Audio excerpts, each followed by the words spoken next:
Sutherland, thank you very much for joining us here on the programme. Pleasure to have you both, as always.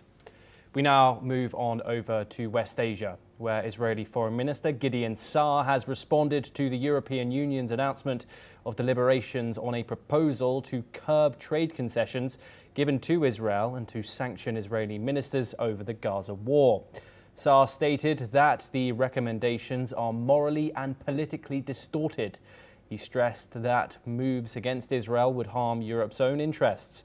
He wrote on X that any action against Israel would receive an appropriate response. Okay, we're now joined by John Rosamondo, and he is the president of Viking Research Associates, and he's a geopolitical analyst, and he joins us live from Washington, D.C. John, what do you make of first the EU's statements today, and that's they're looking at possibly putting sanctions on Israel and some certain far-right ministers of the current Israeli government. And of course, Gideon Saar's statements calling the EU proposals, quote, morally and politically distorted.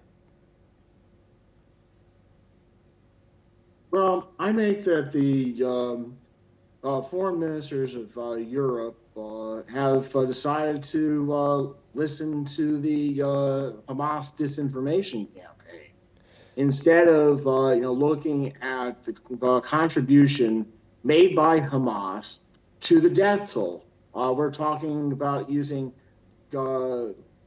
military tunnels under hospitals, under apartment buildings.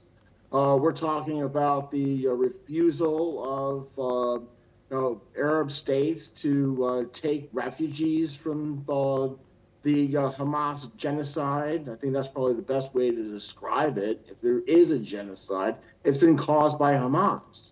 It's been caused by Hamas's refusal to let go of the hostages. And Israel can stop sharing intelligence with the European countries related to terrorists in their midst. Okay, John Rosamondo. What are your thoughts? Does Israel promises will promise an appropriate response? Israel's economy is slacking from this war. How can it respond if the EU does impose sanctions appropriately to a bloc of 27 European countries like the EU? Well, I think that the Europeans are forcing Israel to look elsewhere. I think you heard today that Prime Minister Netanyahu reaching out toward India. India has a $1.4 billion market, and the Indians have been among Israel's biggest allies. I think that and also Israel has been looking for markets elsewhere.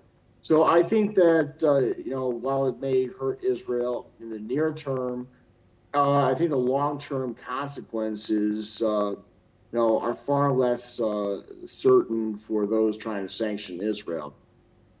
Yes, John Rosamondo, thank you very much for joining us here on the programme.